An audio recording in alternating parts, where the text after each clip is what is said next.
Study point पे आज आप लोगों के लिए सीटेट का जो है प्रैक्टिस सेट लेकर आए हैं।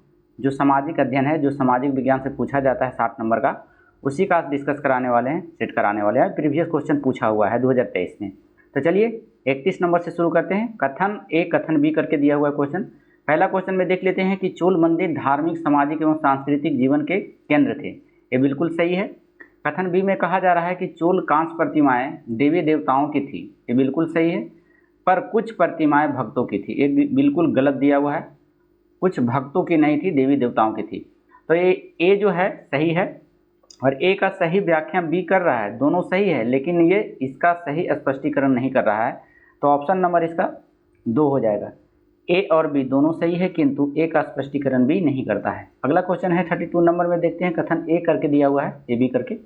इसी टाइप का आपका क्वेश्चन पूछने वाला है। दिल्ली के सुल्तानों के समय तवारीख के लेखकों ने जन्म सिद्ध अधिकार और लिंग भेद पर आधारित आदर्श समाज व्यवस्था बनाए रखने के लिए सलाह दी। ये सही है। कथन बी में कहा जा रहा है कि उनके विचारों से सारे लोग सहमत होते थे। तो ये भी आपका सही दिया हुआ है। उनके विचारों से सारे लोग सहमत नहीं होते थे, कुछ लोग होते थे। तो ये गलत दिया हुआ है। तो आपका हो जाएगा ऑप्शन नंबर 3 नंबर ए सही हो जाएगा और बी गलत हो जाएगा। अगला 33 नंबर क्वेश्चन में चलते हैं। ए बी करके दिया हुआ है 33 नंबर में, देख लीजिए। चलिए, कथन ए में कह रहा है कि रजिया ने अपने अभिलेखों में अपना नाम पुरुषों जैसा लिखकर अपने पुरुष होने का भ्रम पैदा किया। और दूसरा में कहा जा रहा है कि तवारीख के लेखकों ने सामाजिक तथा लिंग भेद को आधार बनाकर यह तर्क दिया कि पुरुष स्त्रियों की तुलना में श्रेष्ठ है। तो देखिए कौन है 33 का ऑप्शन देख लेते हैं पहले, क्या दिया हुआ है इसमें। चलिए देखिए 33 वाला में ऑप्शन आपको देखना पड़ेगा। तो इसमें ऑप्शन दिया हुआ है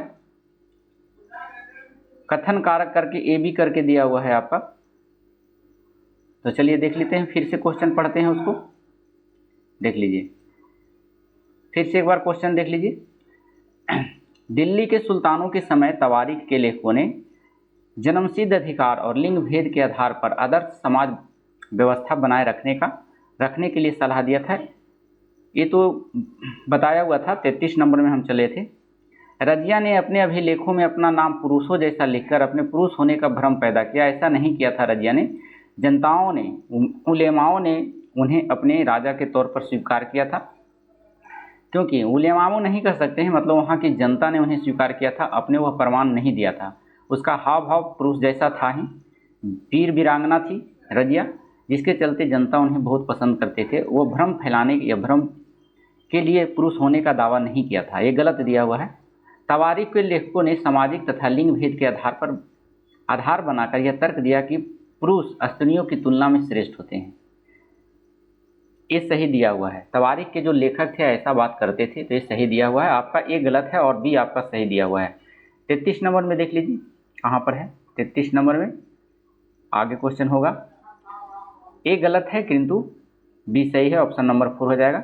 34 नंबर क्वेश्चन में लेके चलते हैं हम आपको। 34 नंबर में आपसे कहा जा रहा है कि अकबर, जहांगीर और शाहजहां ने सुलह ये कुल का अर्थ होता है सर्वत्र या शांति के विचार को शासन का सिद्धांत बनाया था। बिल्कुल सही जवाब है, अकबर ने ऐसा किया था। अकबर, जहांगीर और शाहजहां ने। कथन बी में कह रहा है कि विभिन्न धर्मों से जुड़े हुए व्यक्तियों के साथ विचार विमर्श अकबर को समझ आया कि जो विद्वान धार्मिक रीति और मंधाता पर बल देते हैं वे अक्सर कट्टर होते हैं। तो ए जो भी आपका है सही है, इसका स्पष्टीकरण सही दिया हुआ है। तो ए और बी दोनों सही है और ए सही स्पष्टीकरण है बी का। तो ऑप्शन नंबर आपका ए सटीक आंसर हो जाएगा। अगला नंबर 35 नंबर में देख लीजिए, ये भी कथन करके दिया हुआ है। दिल्ली के सुल्तान और मुगलों के काल में श्रेणीबद्ध समाज ज़्यादा सरल हो गया था। ये आपका सही दिया हुआ था। बी में कहा जाए जनजातीय समाज कई असमान वर्गों में विभाजित नहीं था। तो ये आपका जो है गलत है। जनजातीय समाज कई असमान वर्गों में विभाजित नहीं था कह रहा है, लेकिन विभाजित था। तो ये गलत दिया हुआ है। तो ऑप्शन नंबर देख लीजिए 35 का कौन हो जाएगा। ए सही है किंतु बी गलत है, ऑप्शन नंबर 3 हो जाएगा इसका। चलिए अगला क्वेश्चन हम लेके चलते हैं आपको 35 नंबर में। चलिए देख लीजिए, हमारे साथ बने रहेंगे। 35 नंबर में आपसे पूछा जा रहा है, चलिए क्वेश्चन और रह गया था यहाँ पर 35 नंबर में, नीचे होगा, आपको लेके चलते हैं, थोड़ा हमारे साथ धैर्य बनाकर रखेंगे। चलिए देखिए 35 नंबर कहाँ चला गया क्वेश्चन, 35 नंबर देख लेते हैं यहाँ, ये 35 नंबर हो गया था आपका। चलिए 36 नंबर के लेके चलते हैं आपको, चलिए देख लीजिए यहाँ। इसमें कहा जा रहा है आपसे, जब भी क्वेश्चन पूछा जाएगा आपका सीटेट में, जो आप लिए हैं आर्ट्स, जो जिसका पेपर आर्ट्स है, तो इसी टाइप का आपका हूबहू क्वेश्चन पूछा जाएगा, लेकिन पैटर्न थोड़ा यही रहेगा, लेकिन क्वेश्चन अलग अलग हो सकते हैं, लेकिन सिलेबस यही रहेगा। जो पूछने का ये पैटर्न है, पैटर्न यही रहेगा, क्वेश्चन इधर उधर हो सकता है।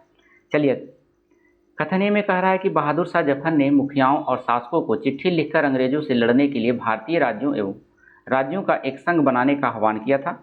ये बिल्कुल सही है, ऐसा किया था उन्होंने बहादुर शाह जफर ने। बी में कह रहा है बहादुर शाह जफर के 1857 को बगावत को अपना समर्थन देने के फैसले ने स्थिति रातों रात पीड़ित बगावतियों के पक्ष में बदल दी। तो ये भी आपका सही है, तो आपका ए सही हो जाएगा, ए और बी दोनों सही है, एवं ए ने बी को सुनिश्चित किया है, यानी उसका पालन किया है, सही स्पष्टीकरण किया है।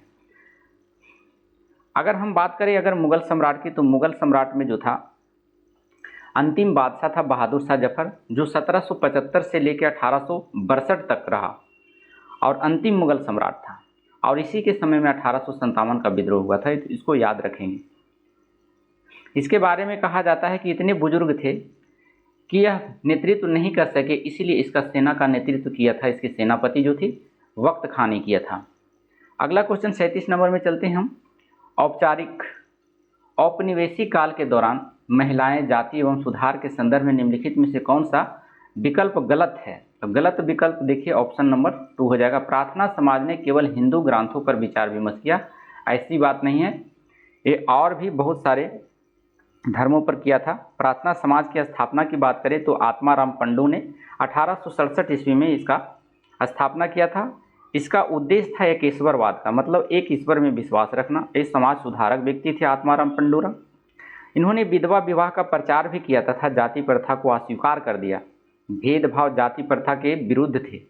प्रार्थना समाज ने हिंदू, इस्लाम, इसमें सभी धर्म थे, ईसाई, सिख, प्रांत, सभी के विचारों पर विमर्श किया था। कोई एक धर्म हिंदू पर नहीं किया था कि सिर्फ हिंदू पर ही ऐसा किया गया है, तो सभी इस्लाम पर भी किया था। इस्लाम में भी छुआछूत का विरोध किया, ईसाई में भी, सिख में भी। अगला क्वेश्चन आपका दिया हुआ है 38 नंबर में। 38 नंबर में कहा जा रहा है कि तेलंगाना राज्य पहले भारत के किस राज्य का हिस्सा था? तो ये जो हिस्सा था आपका आंध्र प्रदेश का हिस्सा था। ऑप्शन नंबर 2 हो जाएगा, क्योंकि 2 जून 2014 को तेलंगाना राज्य की स्थापना हुई और आंध्र प्रदेश से कटकर बनाया गया था, यानी काटकर बनाया गया था इसे।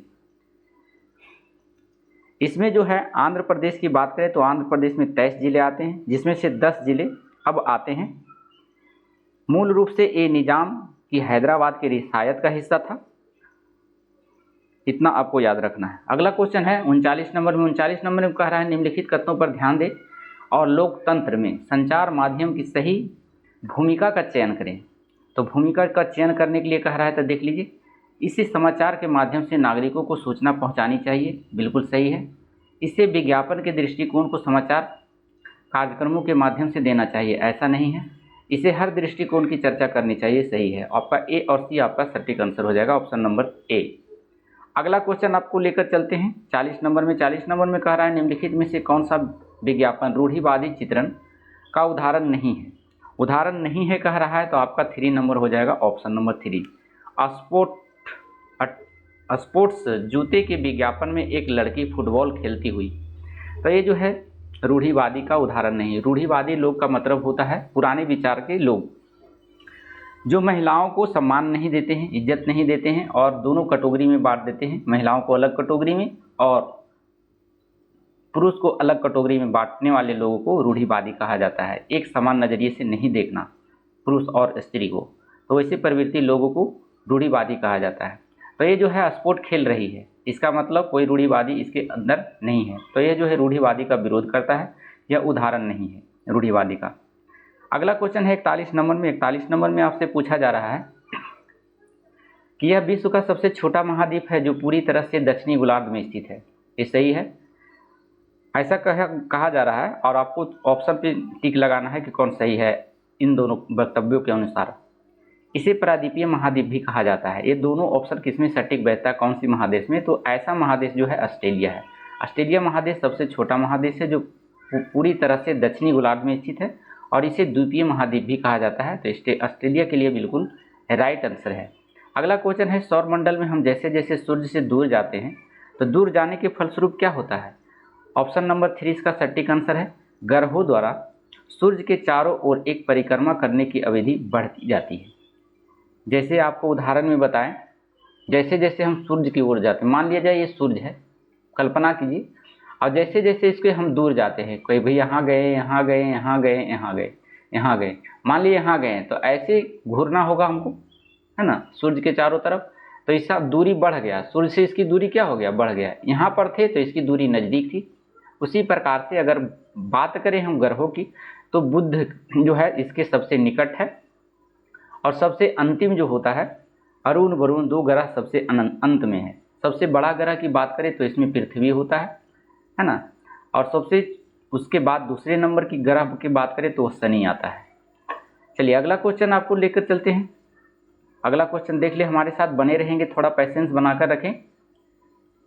चलिए देखिए, अगला क्वेश्चन आपसे कह रहा है कल्पना करें यदि पृथ्वी अपनी कक्षीय समतल की ओर नहीं झुकी होती तो क्या होता?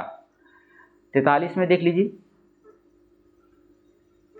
प्रदीप्ति वृत्त और देशांतर रेखाएं एक दूसरे से मिल जाती। इसका और भी ऑप्शन दिया हुआ होगा, ऑप्शन पहले देख लेते हैं, उसके बाद आंसर पता लगाते हैं क्या आंसर सही होगा। चलिए 43 नंबर का, 43 नंबर में है तो आपका वो कहाँ चला गया, 43 नंबर देख लीजिए। 43 नंबर में जो है ए वाला सही था। बी में जो कह रहा है कि प्रदीप्ति वृत्त और अक्षांशीय रेखाएं एक दूसरे से मिल जाते हैं, तो ये नहीं है, ऐसा बात नहीं है। अक्षांशीय प्रदीप्ति रेखा एक दूसरे से नहीं मिलती है। किसी क्षेत्र में विशेष में कोई मौसमी परिवर्तन नहीं होता है, तो ये आपका सही है। किसी क्षेत्र के विशेष में ज़्यादा मौसमी परिवर्तन होता है, ये गलत आपका दिया हुआ है। ऑप्शन नंबर 3 हो जाएगा, ए और सी सटीक आंसर है। चलिए अगला क्वेश्चन आपको दिया हुआ है 44 में। हमारे साथ बने रहेंगे, थोड़ा टाइम लेंगे हम। चलिए देख लीजिए, 44 में कह रहा है भारत में शरद ऋतु के संबंध में कथन ए बी सी पर विचार कीजिए और सही विकल्प का चयन कीजिए। पहला आपका दिया हुआ है कि इस मौसम में दक्षिण पश्चिम मानसून के नाम से भी जाना जाता है शरद ऋतु को, बिल्कुल सही है। बी में कहा जा रहा है कि इस मौसम में पवन बंगाल की खाड़ी तथा अरब सागर में स्थल की ओर बहती है, ये भी आपका अच्छा। इसमें विकल्प कीजिए, कौन सा विकल्प का चयन कीजिए। चयन करने की बात कह रहा है इसमें,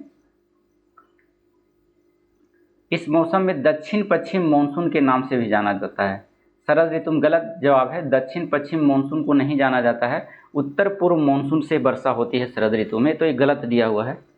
चलिए दूसरा में दिया हुआ है इस मौसम में पवन बंगाल की खाड़ी तथा अरब सागर के स्थल की ओर बहती है, ये भी गलत दिया हुआ है। यह मौसम मानसून के आने के आगे आगे बढ़ने का मौसम है, गलत है, पीछे पीछे चलता है। ये तीनों ऑप्शन आपका गलत दिया हुआ है, ऑप्शन नंबर 2 हो जाएगा, ए बी और सी सभी गलत है। 45 नंबर में लेके चलते हैं। 45 नंबर में आपसे पूछा जा रहा है कि निम्नलिखित में से कौन सी नदियाँ सुंदरवन डेल्टा का निर्माण करती है? तो ये गंगा ब्रह्मपुत्र की नदियाँ जो है सुंदरवन डेल्टा का निर्माण करती है और ये पश्चिम बंगाल में है। अगर सबसे ज़्यादा सुंदरवन डेल्टा बनाती है तो दूसरे नंबर पर जो है ब्रह्मपुत्र है। अगर राज्य पूछ दिया जाए कि सबसे ज़्यादा है डेल्टा कहाँ है, तो सुंदरवन डेल्टा है जो पश्चिम बंगाल में है, और इसके साथ साथ डेल्टा जो है गुजरात में भी है। चलिए 45 के बाद आपको लेके चलते हैं 46 नंबर में। 46 में कहा जा रहा है कि दिए गए लक्षणों ए और बी के आधार पर वायुमंडलीय परत की पहचान करें। ए में कहा जा रहा है आपसे कि आंतरिक से प्रवेश करने वाले उल्का पिंड इस परत में आने पर जल जाते हैं, ठीक ये बात ही कह रहा है, और इस परत में बढ़ती हुई ऊंचाई के साथ तापमान घट जाता है, तो ऐसा जो मंडल है वो है मध्य मंडल कहा जाता है इसको। ऑप्शन नंबर ए हो जाएगा। 46 का ए हो जाएगा। हम बात करें अगर मंडल को पृथ्वी से ऊपर की ओर, तो सबसे पहले जो होता है क्षोभ मंडल होता है। क्षोभ मंडल के ऊपर में जाते हैं तो फिर संताप मंडल आता है। संताप मंडल के बाद जाते हैं ऊपर में तो फिर मध्य मंडल आता है। मध्य मंडल के बाद जाते हैं तो फिर आयन मंडल आता है। आयन मंडल के बाद जाते हैं तो फिर बहिर्मंडल आता है। तो इतना मंडल आपको याद रखना होगा। सब कभी कभी दूरी भी पूछ लिया जाता है, तो इसको ज्योग्राफी की क्लास में हम आपके साथ डिस्कस करेंगे। चलिए अगला क्वेश्चन है 47 नंबर। 47 नंबर में कहा जा रहा है कि आतपन का संबंध है। आतपन का संबंध किससे है? तो सूर्य ऊर्जा के साथ जो दर्शाता है उसी को आतपन संबंध कहा जाता है। सूर्य द्वारा लघु तरंगे के रूप में विसर्जित तथा प्रकाश की गति से पृथ्वी तक पहुंचने वाली ऊर्जा को आतपन कहा जाता है। ध्यान में रखिएगा। सूर्य के केंद्रीय भाग में नियंत्रण नाभिकीय संलयन की क्रिया चलती रहती है और इससे अपार ऊर्जा निकलते रहती है। 48 नंबर क्वेश्चन में लेके चलते हैं। 48 नंबर में देख लीजिए। 48 नंबर में क्या कहा जा रहा है आपसे? मिलाने वाला है क्वेश्चन। उचित विकल्पों के साथ निम्नलिखित का मिलान कीजिए। जैसे शंकुधारी वन कह रहा है, शंकुधारी वन किसका उदाहरण है? तो शंकुधारी वन जो उदाहरण है ऑप्शन नंबर 4 हो जाएगा। महाद्वीपों के पश्चिमी एवं पश्चिमी किनारा कहा जाता है शंकुधारी वन, वहाँ पर होते हैं। दूसरा में है भूमध्यसागरीय वन। भूमध्यसागरीय वन जो होता है, इसको माफ कीजिएगा, ये शंकुधारी वन पूछ रहा है तो नरम कोष्ठ वाले सदाबहार वन होता है वृक्ष। ऑप्शन नंबर 3 हो जाएगा इसका, एक का, इसको काट देंगे आप। भूमध्यसागरीय वनस्पति के बारे में अगर कहा जाए तो भूमध्यसागरीय वनस्पति, ये वाला यहाँ से मिला लेंगे इसमें, ये 4 हो जाएगा। महाद्वीपों का पश्चिमी एवं दक्षिण पश्चिम किनारा भूमध्यसागरीय वनस्पति होता है। उष्णकटिबंधीय सदाबहार वन की बात कह रहा है तो ये हो जाएगा ऑप्शन नंबर 2 में दीर्घ काष्ठ वाले वृक्ष। और शीतोष्ण सदाबहार वन होता है तो ऑप्शन नंबर 1 हो जाएगा आपका महाद्वीपों की पूर्वी किनारा को, तो ऑप्शन नंबर 4 हो जाएगा। अगला क्वेश्चन 49 में कहा जा रहा है आपको दिए गए दोनों कथनों पर ध्यान दें तथा उचित विकल्प का चयन करें। कथन ए में कहा है कि सहारा रेगिस्तान का समय में पूर्णतः हरा भरा मैदान था। ये बिल्कुल सही दिया हुआ है, हरा भरा मैदान था, रेगिस्तान, सहारा रेगिस्तान। उसके बाद बी में कहा जाए सहारा की गुफाओं से प्राप्त चित्र नदियाँ, मगर, हाथी, शेर, पशु तथा बकरियां दर्शाते हैं। देखिए जब रेगिस्तान हरा भरा है तो ये सभी जानवर होंगे, तो ये भी कथन आपका सही है। ए और बी दोनों सही है, ऑप्शन नंबर ए हो जाएगा। अगला क्वेश्चन है 50 नंबर में। 50 नंबर में कहा जा रहा है कि डॉल्फिन के बारे में दिए गए ABC कथनों पर विचार कीजिए और विकल्प का चयन कीजिए। एक में कहा जा रहा है 50 नंबर में कहा जा रहा है कि गंगा और ब्रह्मपुत्र नदी के अलावा जल में डॉल्फिन पाई जाती है। तो ये आपका जो है सही है। गंगा ब्रह्मपुत्र नदी के आलवन जल में है जो डॉल्फिन पाई जाती है। मतलब आलवन का मतलब लवण की मात्रा उन्हें नहीं है, साफ पानी रहना चाहिए, मीठा पानी रहना चाहिए, बिल्कुल सही है। डॉल्फिन अभ्यारण्य बिहार राज्य में अवस्थित है, बिल्कुल सही है। भारत में पहला जो है डॉल्फिन अभ्यारण्य बिहार में है, भागलपुर में। लेकिन रिसर्च सेंटर की बात करें तो वो भी बिहार में है, पटना में है। तीसरा नंबर का है, दोनों ऑप्शन सही हो गया आपका। डॉल्फिन की उपस्थिति से जल की शुद्धता का पता लगता है, बिल्कुल सही है। जहाँ डॉल्फिन होगी इसका मतलब वहाँ का जल शुद्ध है। तो आपका है जो तीनों ऑप्शन सही है, ऑप्शन नंबर 3 हो जाएगा। चलिए अगला क्वेश्चन लेके चलते हैं हम। अगले नंबर क्वेश्चन की बात करेंगे हम 51 नंबर में, हमारे साथ जुड़े रहिएगा। 51 नंबर में देख लीजिए। 51 नंबर में कहा जा रहा है आपसे कि बायोगैस अनिवार्य रूप से निम्न में से किन का मिश्रण है। मिश्रण पूछ दिया है, किसका मिश्रण है, तो ऑप्शन नंबर जो है 3 हो जाएगा। बायोगैस जो मिश्रण होता है मीथेन और कार्बन डाइऑक्साइड का मिश्रण होता है। बायोगैस को अगर सूत्र पूछ दिया जाए तो CH4 होता है। काऊ डंक में भी पाया जाता है। गाय के गोबर से निकलने वाला जो गैस होता है वो गोबर गैस कहते हैं और उसी को बायोगैस कहते हैं। धानों के खेत में भी निकलता है, वो मीथेन गैस रहता है, अर्थात बायोगैस भी कहते हैं। चलिए अगला क्वेश्चन दिया हुआ है आपका संसाधन के बारे में कथन ए और बी पर विचार करें और सही उत्तर का चयन कीजिए। 52 नंबर में चलते हैं। 52 नंबर में क्या कहा जा रहा है आपका? कह रहा है ए में कि सभी संसाधनों पर आर्थिक मूल्य होता है, बिल्कुल गलत, सभी संसाधनों पर आर्थिक मूल्य नहीं होता है। बी में कहा जाए समय और प्रौद्योगिकी 2 महत्वपूर्ण कारक है जो पदार्थों के संसाधन में परिवर्तन करते हैं। तो ये आपका सही है, ऑप्शन नंबर ए सही है और बी गलत। ऑप्शन नंबर ए गलत है और बी सही हो जाएगा, ऑप्शन नंबर 3 हो जाएगा। चलिए अगला क्वेश्चन है 53 नंबर में। 53 नंबर में आपसे कहा जा रहा है कि निम्न से ऊर्जा के परंपरागत स्रोत के समूह की पहचान कीजिए। परंपरागत स्रोत ऊर्जा की पहचान करना है तो 53 का देख लीजिए, ऑप्शन नंबर 3 हो जाएगा। खनिज तेल, प्राकृतिक गैस और ईंधन, ये जो परंपरागत स्रोत है। 54 नंबर में देख लीजिए, प्राकृतिक संसाधनों के प्रकार को उसके वर्गीकरण के साथ मिलान करें। मिलान करने के लिए कहा जा रहा है तो 54 का देख लीजिए। 54 को आप कहाँ से मिलान करेंगे तो यहाँ से देख लीजिए, विकास व प्रयोग का स्तर। विकास और प्रयोग का स्तर जो है ऑप्शन नंबर ए वास्तविक और संभाव्य, ये सटीक आंसर है, मिलाया हुआ है इसमें। बी में कह रहे हैं उद्गम। उद्गम की बात करें तो ये भी जैव और अजैव हो जाएगा, ये भी मिलाया हुआ है। वितरण की बात करें तो ये भी मिलाया हुआ है। सर्वव्यापक और स्थानीय संसाधन के प्रकार है ये, और ये वर्गीकरण का आधार है। भंडार कहें तो भंडार जो है नवीनकरणीय और अनवीनकरणीय, ये दोनों सभी है जो सीरियल से दिया हुआ है, ऑप्शन नंबर 3 हो जाएगा।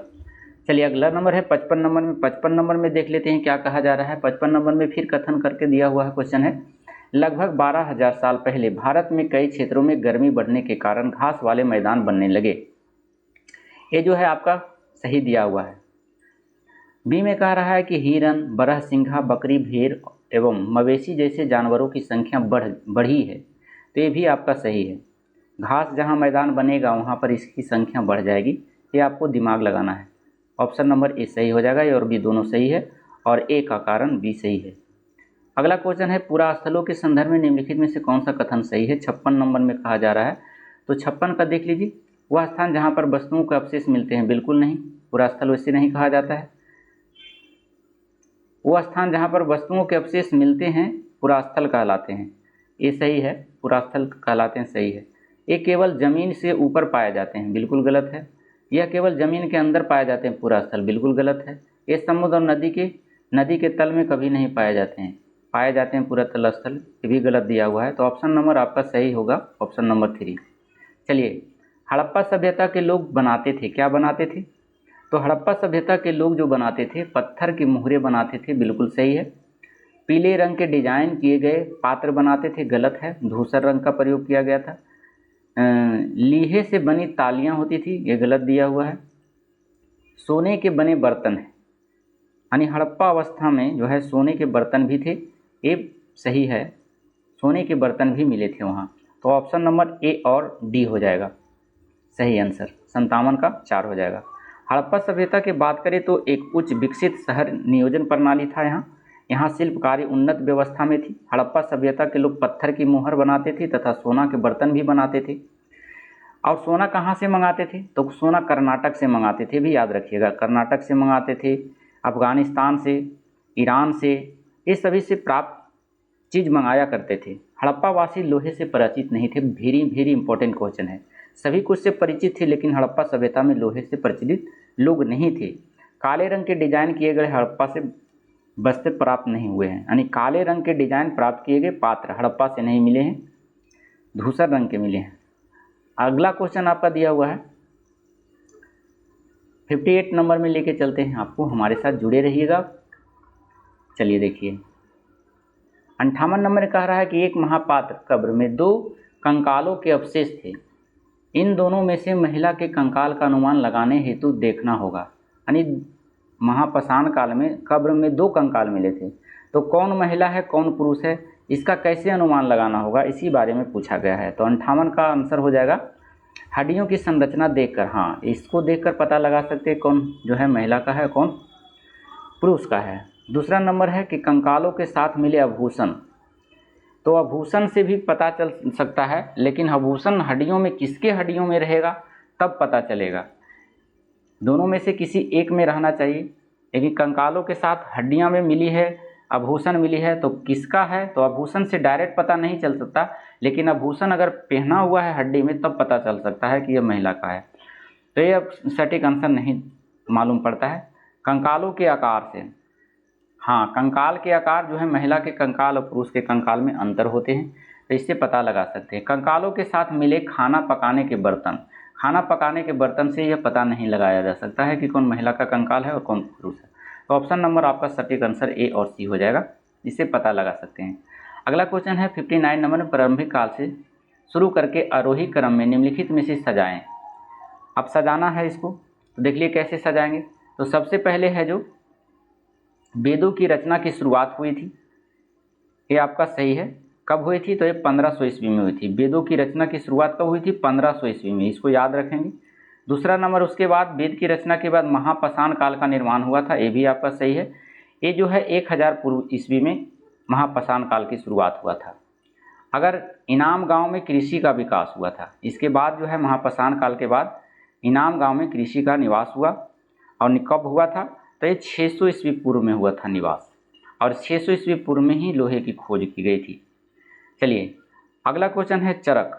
चरक जो आया था ये 300 ईसा पूर्व में आया था, ये भी आप पता लगाए। तो आपका जो है सटीक आंसर हो जाएगा ABC, आपका सजा हुआ है, ऑप्शन नंबर 3 हो जाएगा। चलिए अगला क्वेश्चन है, हाल के काल से शुरू करके अवरोही क्रम में उल्टा, यानी अवरोही माने उल्टा में निम्नलिखित को सजाएं।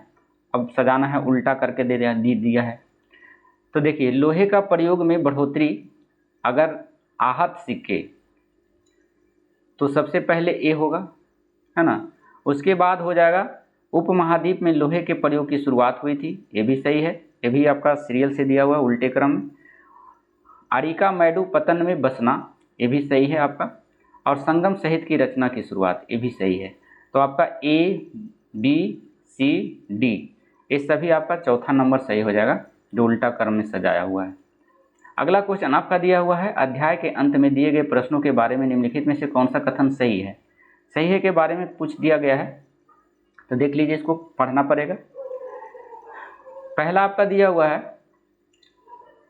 कि ये विद्यार्थियों की अवधारणाओं को अपने शब्दों में बताने और मुद्दों पर वाद विवाद करने के लिए प्रेरित था, बिल्कुल सही कह रहा है।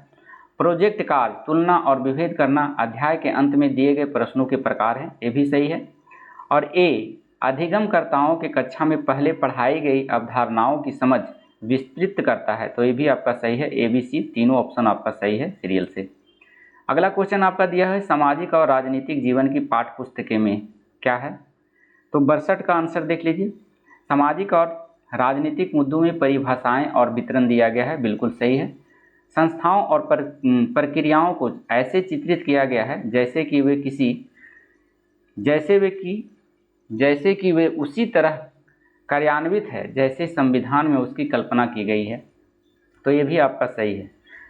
लोगों व क्षेत्रों से जुड़े विभिन्न ठोस उदाहरणों को प्रस्तुत किया गया है, ये बिल्कुल गलत दिया गया है, अवधारणाओं से नहीं होगा। तो ऑप्शन नंबर आपका जो है 62 का 2 हो जाएगा। और ABC मतलब लोगों के क्षेत्रों से जुड़े विभिन्न ठोस उदाहरणों से प्रस्तुत किया गया है, ठोस उदाहरणों से, ये भी सही है आपका। तो ऑप्शन नंबर ABC तीनों सही हो जाएगा। चलिए अगला क्वेश्चन है 63 नंबर में, डॉक्टर अंबेडकर के कोरे गांव जाते हुए अनुभव का वर्णन करते हुए एक शिक्षक पूछते हैं, क्या आपको लगता है कि स्टेशन पर लोगों ने डॉक्टर अंबेडकर और उसके भाइयों के प्रति भेदभाव किया? इस प्रश्न में शिक्षक किस कौशल पर बल दे रहे हैं? देखिए यहाँ से पेडागोजी का क्वेश्चन आ गया है, तो देख लीजिए पेडागोजी का क्वेश्चन है, यहाँ से आपको पकड़ में बन जाएगा। तो इसका हो जाएगा ऑप्शन नंबर 4, परिस्थितियों में अनुमान लगाना। चलिए अगला क्वेश्चन आपका दिया हुआ है 64 नंबर में लेके चलते हैं हम आपको। 64 नंबर में क्या कहा जा रहा है? 64 नंबर में आपसे पूछा जा रहा है कि बाजार विषय पर परिचय देने के लिए कौन सी शिक्षण शास्त्रीय विधि सर्वोत्तम हो सकती है? तो सर्वोत्तम हो सकती है आपका ऑप्शन नंबर 2 हो जाएगा, मानचित्र में स्कूल के आसपास के बाजारों को इंगित करना, बाजार जैसा दिखाना, तो शिक्षण शास्त्रीय विधि में सर्वोत्तम विधि हो सकता है। अगला क्वेश्चन है, यही है उस ईश्वर की महिमा, इसीलिए दूषण है भीतर भी, दूषित है काया भीतर से, इनमें कोई भ्रम न रखना, महारी चोखा का है यह कहना।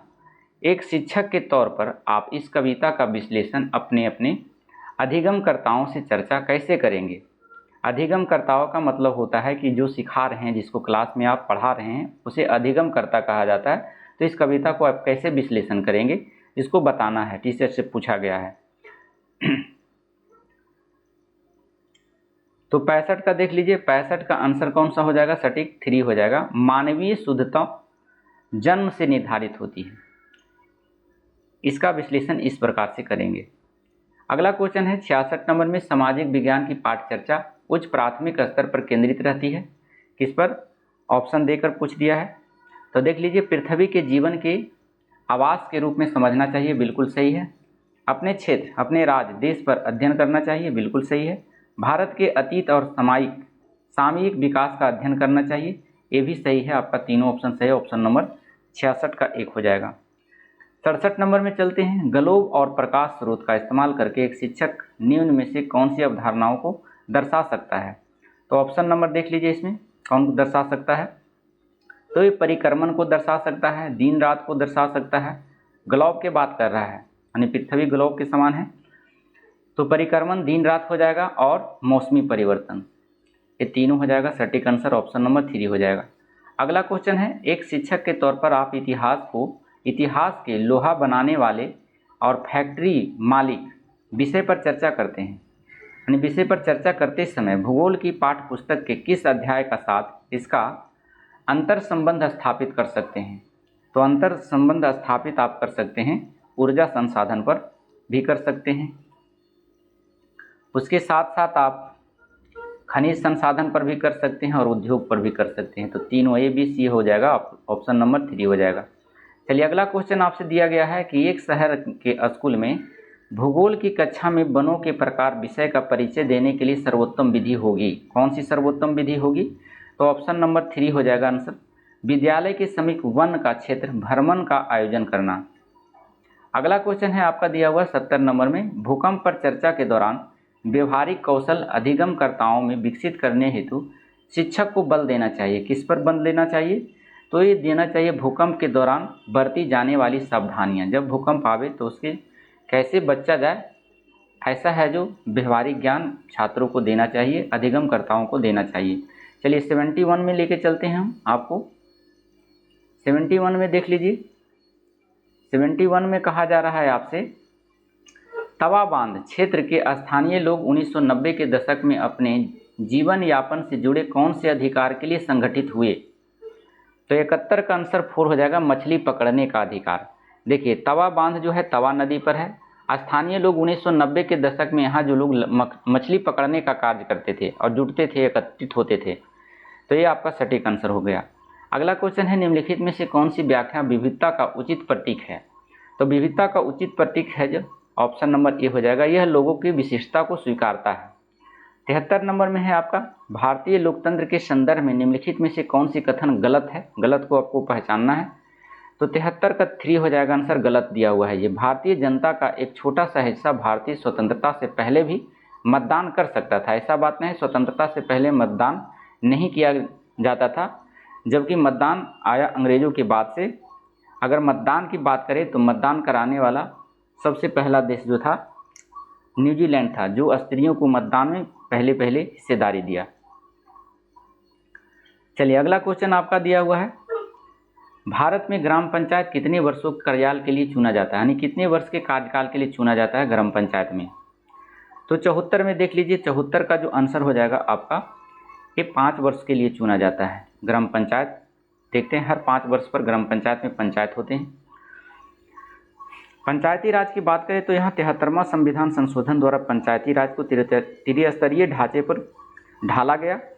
ग्राम स्तर पर ग्राम पंचायत, प्रखंड स्तर पर पंचायत समिति तथा जिला स्तर पर जो है जिला परिषद का गठन किया गया। चलिए, अगला क्वेश्चन है, पुलिस थाने के प्रभारी का पदनाम क्या होता है। पुलिस थाने के प्रभारी को कहा जाता है स्टेशन हाउस ऑफिसर कहा जाता है। चलिए, अगला क्वेश्चन है, हिंदू उत्तराधिकार अधिनियम जब आया था 2005 में, के संशोधन में निम्नलिखित में से क्या मुहैया कराया गया। तो इसमें मुहैया क्या कराया गया, बहुत इंपॉर्टेंट क्वेश्चन है। इसमें कहा कि महिलाओं का पारिवारिक संपत्ति में बराबर हिस्सेदारी का अधिकार है, ऐसा कहा गया था। मतलब जब ये उत्तराधिकार अधिनियम आया था 2005 में, सुप्रीम कोर्ट ने फैसला दिया था, तो कहा गया था साफ तौर पर कि जो पिता की संपत्ति है, तो पिता की संपत्ति में जितना पुत्र का अधिकार होता है उतना ही उसकी पुत्री का भी अधिकार है। लेकिन इससे भी फिर बाद में संशोधन होते रहा है। लेकिन कुछ स्थितियां ऐसी है जिसमें से पिता की संपत्ति अगर अर्जित किया गया है तो वह उसमें हिस्सेदारी अपनी पुत्री को नहीं दे सकता है। कब दे सकता है, जब उसके दादा परदादा का दिया हुआ धन संपत्ति हो, तो उसमें उसकी हिस्सेदारी बनती है। अन्यथा जो अर्जित किया गया पिता है के द्वारा अर्जित किया गया संपत्ति है, उसमें उसको नहीं मिल सकता है। तो ये उत्तराधिकारी अधिनियम है, इसमें कहा गया था महिलाओं को परिवार में संपत्ति में बराबर हिस्सेदारी का अधिकार। अगला क्वेश्चन दिया गया है आपको, भारतीय संविधान की व्याख्या का अंतिम अर्थ निर्णायक किसे माना जाता है? तो अर्थ निर्णायक माना जाता है न्यायपालिका को। न्यायपालिका ही जो होती है जो संविधान का संरक्षक कहलाता है, संविधान की व्याख्या करता है। अगला क्वेश्चन है, भारत के राष्ट्रपति के बारे में जाने तो भारत के राष्ट्रपति जो होता है देश का प्रमुख व्यक्ति होता है, पहला व्यक्ति होता है। संसद जो होता है आपका केंद्र में होता है और संसद में 3 अंग होते हैं, लोकसभा, राज्यसभा और राष्ट्रपति। चलिए अगला क्वेश्चन है, अत्याचार निवारण अधिनियम 1989 ईस्वी निम्नलिखित में से कौन से समुदाय को न्याय दिलाने के लिए पारित किया गया था? तो ये न्याय पारित किया गया था आपका आदिवासी को और दलित के लिए। अत्याचार निवारण अधिनियम जो 1989 में आया था, आदिवासी और दलित पर अत्याचार ना हो इसके लिए लाया गया था, एक एक्ट लाया गया था। अगला क्वेश्चन है 79 नंबर में। 79 में आपसे पूछा जा रहा है कि ऐसी राजनीतिक व्यवस्था जिसमें से एक से ज़्यादा स्तर की सरकार हो उसे क्या कहा जा सकता है? तो उसे कहा जाता है संघवाद। ऑप्शन नंबर 2 हो जाएगा, संघवाद हो जाएगा। राजनीतिक व्यवस्था में एक से ज़्यादा स्तर की सरकार जो होती है तो संघवाद कहा जाता है। चलिए अगला क्वेश्चन है, निम्नलिखित में से कौन सी राजनीति सामाजिक न्याय को प्रोत्साहित करती है? तो सामाजिक न्याय को प्रोत्साहित करती है, निम्नलिखित में से कौन सी नीति सामाजिक न्याय को प्रोत्साहित करती है? तो देख लीजिए ऑप्शन, सरकारी नौकरियों में सूचीगत दलित जाति के उम्मीदवारों को आरक्षण देना, ये जो है सामाजिक न्याय में प्रोत्साहित करती है। न्यूनतम एवं मेहनताना कानून पारित करना, ये भी आपका नीति सामाजिक न्याय को प्रोत्साहित करता है। तो दोनों तथ्य आपका सही दिया है, ऑप्शन नंबर ए हो जाएगा, 80 का ए हो जाएगा। चलिए 81 नंबर में चलते हैं हम आपको लेकर के, बने रहेंगे हमारे साथ। 81 नंबर में कहा जा रहा है कि नई दिल्ली की वस्तु शैली की चर्चा में एक शिक्षक को केंद्रित करना चाहिए। क्या केंद्रित करना चाहिए? तो ऑप्शन नंबर 2 हो जाएगा सही आंसर। कैसे यह ब्रिटिश महत्ता और विस्मय का भाव पैदा करता है? ये वस्तु शैली की चर्चा में एक शिक्षक केंद्रित करता है ब्रिटिश सत्ता के बारे में बताकर। अगला क्वेश्चन है आपका दिया हुआ है, इतिहास शिक्षण का उद्देश्य केंद्रित होना चाहिए। किस पर केंद्रित होना चाहिए? तो ऑप्शन नंबर ए हो जाएगा, उन मुद्दों की पहचान करना जो वर्तमान में भी प्रासंगिक है। अगला क्वेश्चन है, समसामयिक मुद्दों को सामाजिक विज्ञान की कक्षा में लाने का क्या उद्देश्य होना चाहिए? तो इसका उद्देश्य होना चाहिए, देख लीजिए कथन कारण करके दिया हुआ है, देश से जुड़े मुद्दे के प्रति रुचि को बढ़ावा देना, ऑप्शन नंबर सही है।